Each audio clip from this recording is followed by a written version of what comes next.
No primeiro vídeo sobre o mistério no qual a Duquesa da Morte se tornou, o foco foram os antecedentes, ou seja, as circunstâncias que deflagraram o sumiço de Agatha Christie. No segundo, o tema central foi o desaparecimento em si, mais especificamente a investigação oficial conduzida pela polícia e algumas informais levadas a cabo por alguns periódicos da época, complementadas por informações de especialistas na altura.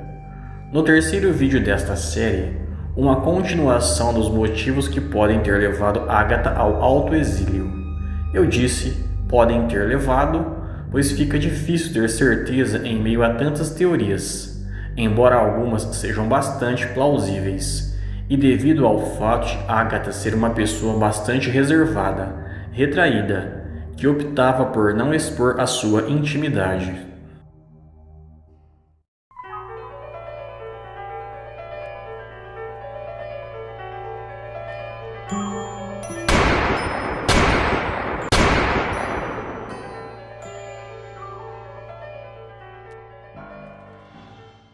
A primeira, oficial e com grande probabilidade de ser a verdadeira, é a da perda de memória. Conforme já foi dito, a mãe de Agatha adoeceu, o marido em nada auxiliou nos cuidados com a sogra, a mãe faleceu, o marido comunicou que tinha outra e que queria o divórcio.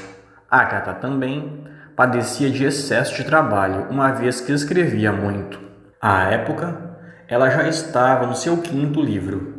Em média, era um por ano. Isso, logicamente, desencadeou um estresse emocional e físico nela, o que levou à perda de memória e, consequentemente, à perda de identidade e ao desaparecimento. O interessante é que, segundo Tito Prates, especialista na rainha do crime, a versão da perda de memória foi primeiramente divulgada pelo próprio Archibald Christie, causador direto em grande parte de tudo isso. A segunda teoria está relacionada a um livro famosíssimo de Agatha. Em 1926, ela escreveu aquela que, indiscutivelmente, é considerada a sua obra-prima, um clássico da ficção policial até hoje, The Murder of Roger Ackroyd, ou no Brasil, O Assassinato de Roger Ackroyd. Agatha Christie, em pouco tempo, tornou-se a primeira dama do romance policial no Reino Unido e em todo o mundo. Nessa obra, um cavalheiro rico e querido, Roger Ackroyd, é assassinado em seu escritório com uma punhalada na garganta. Há os suspeitos de sempre: a cozinheira, a arrumadeira, a governanta, o mordomo, claro, além dos próprios parentes. A princípio, um romance policial comum, como qualquer outro. Mas o assassinato de Roger Ackroyd é revolucionário por motivos que prefiro não expor aqui para preservar o mistério e, portanto, o interesse pela obra.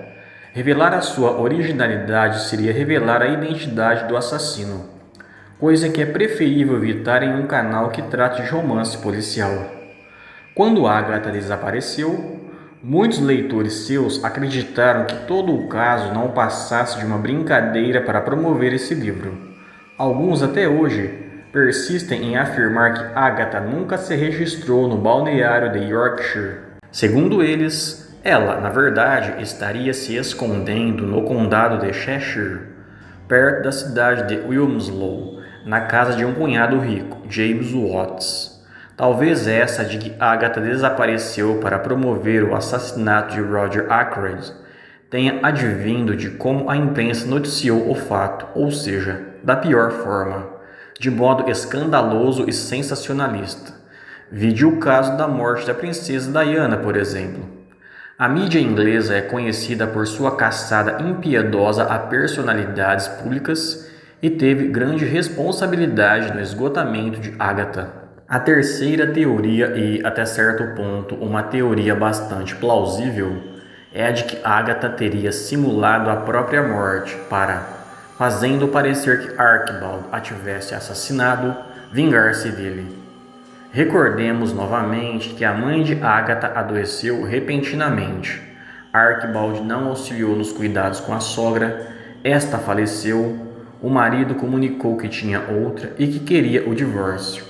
Eu disse que, até certo ponto, essa teoria era bastante plausível, pois que mulher não pensaria em se vingar ou mesmo não se vingaria de fato do marido depois disso? Outra hipótese que nem sequer é muito citada e que para mim é bastante improvável é que Agatha teria fugido com outro homem.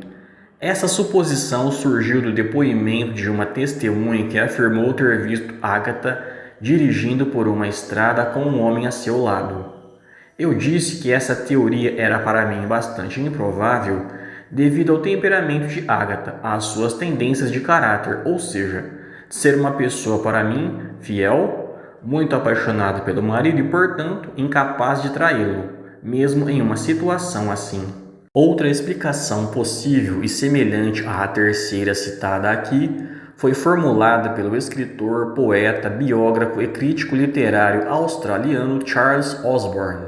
Para ele, Agatha estava tão abalada mentalmente que elaborou esse plano de vingança mirabolante, não para simular que Archibald a tivesse assassinado e assim vingar-se dele, mas sim para fazer com que Archibald sentisse sua falta e dessa forma reconquistá-lo.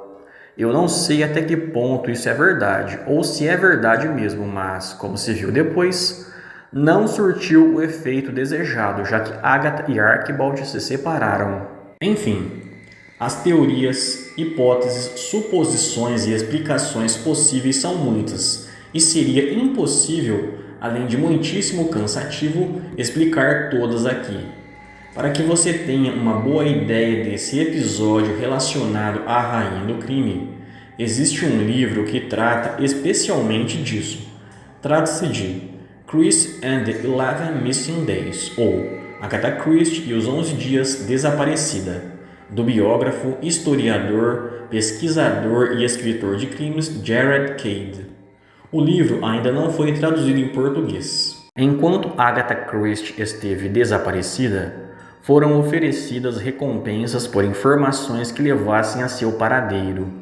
Decorridos 11 dias do seu desaparecimento, ela foi reconhecida em um hotel chamado Old Swan, na cidade de Harrogate, por um músico chamado Bob Sanders Tapping.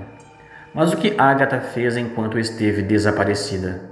Como se comportou? Como sobreviveu nesses 11 dias? Eis outro tema polêmico envolvendo a Duquesa da Morte.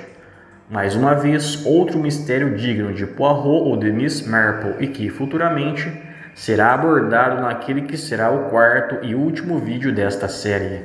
Curta este vídeo, compartilhe-o, inscreva-se neste canal. Muito importante também, deixe suas impressões e sugestões. Inscreva-se também no meu outro canal, o Ateliê de Apolo, dedicado à divulgação da cultura e de curiosidades em geral. Link na descrição. Por hora é tudo. Muito obrigado e até mais.